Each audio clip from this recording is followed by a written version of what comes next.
Assalamualaikum warahmatullahi wabarakatuh. Bismillahirrahmanirrahim. Assalatu wassalamu ala asrofil anbiya'i wal mursalin wa ala alihi washabihi ajmain amma ba'du. Bagaimana kabar anak-anak pada pagi hari ini? Bapak harap pada pertemuan kali ini anak-anak selalu dalam keadaan sehat walafiat dan siap memulai pembelajaran. Sebelum kita mulai pembelajaran, mari kita berdoa bersama-sama. Bismillahirrahmanirrahim. Raditu billahi rabbah wabil islami dina wabi muhammadin nabiyya wa rasulah rabbi zidni ilma warzuqni fahma amin. Baik, pada pertemuan minggu lalu kita sudah membahas mengenai macam-macam dosa besar. Nah, pada kesempatan kali ini kita akan bahas tentang adab dalam berpakaian. Adapun pada kesempatan kali ini tujuan pembelajaran yaitu melalui pengamatan siswa dapat menjelaskan pengertian akhlak adab berpakaian. Yang kedua, setelah mengamati siswa dapat membiasakan diri berakhlak yang baik dalam berpakaian. Ketiga, setelah mengamati siswa dapat menunjukkan bagaimana akhlak yang baik dalam berpakaian. Dan diberikan kesempatan kepada siswa untuk mengamati gambar dan fenomena di sekitar, sehingga siswa dapat menampilkan contoh perilaku akhlak adab dalam berpakaian. Nah, coba perhatikan dua gambar yang Bapak tampilkan ini, jelas sangat berbeda sekali, bukan? Namun pada kesempatan kali ini kita akan bahas mengenai pengertian adab berpakaian, lalu fungsi pakaian, nilai positif dalam adab berpakaian, dan membiasakan diri dalam adab berpakaian. Pengertian adab berpakaian. Al-Quran paling tidak menggunakan 3 istilah untuk pakaian, yaitu ibas, siap, dan sarabil.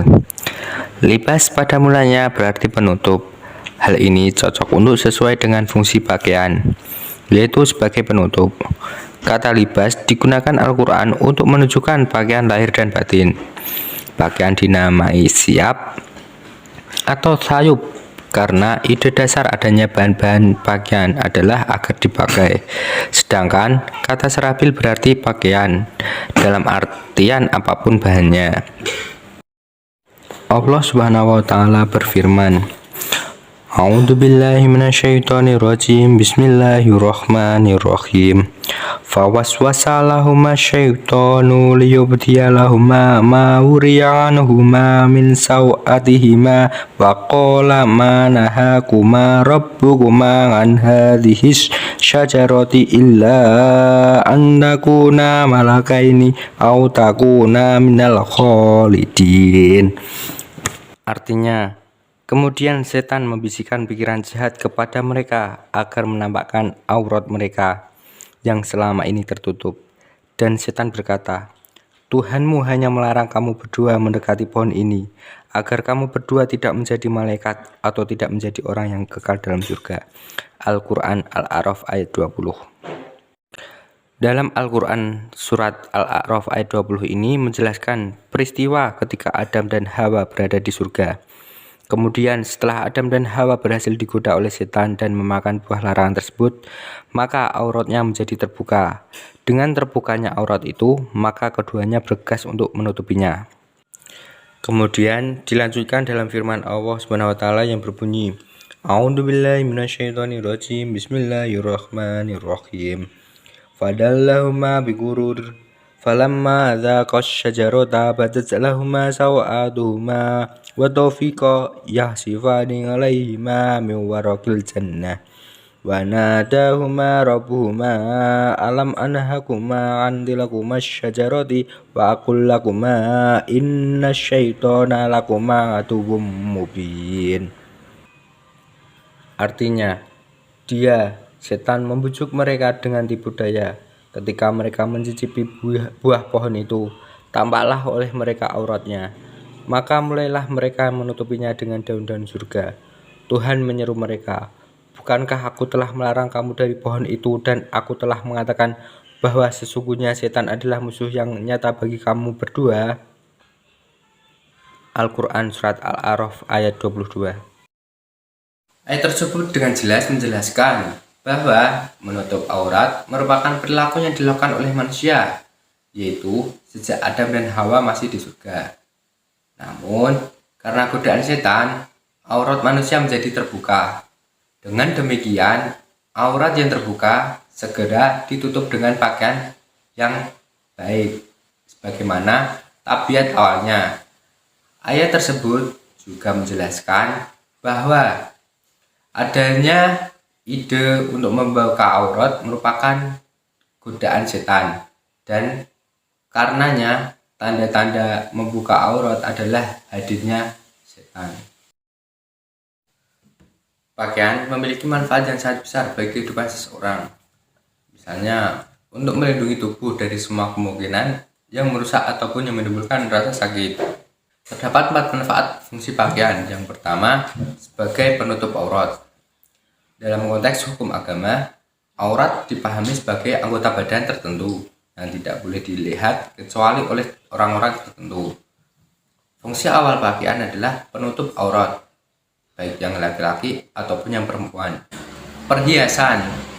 Berhias adalah naluri manusia. Pakaian yang berfungsi sebagai perhiasan dapat dipahami bahwa pakaian selain untuk menutup aurat juga digunakan untuk memperindah atau mempercantik pemakaiannya. Melindungi diri dari bencana. Dalam hal fungsi pakaian dapat melindungi dari bencana. Ditemukan dalam firman Allah SWT surat An-Nahl ayat 81. Sebagai penunjuk identitas. Dalam kategori yang pertama, pakaian harus menutupi aurat.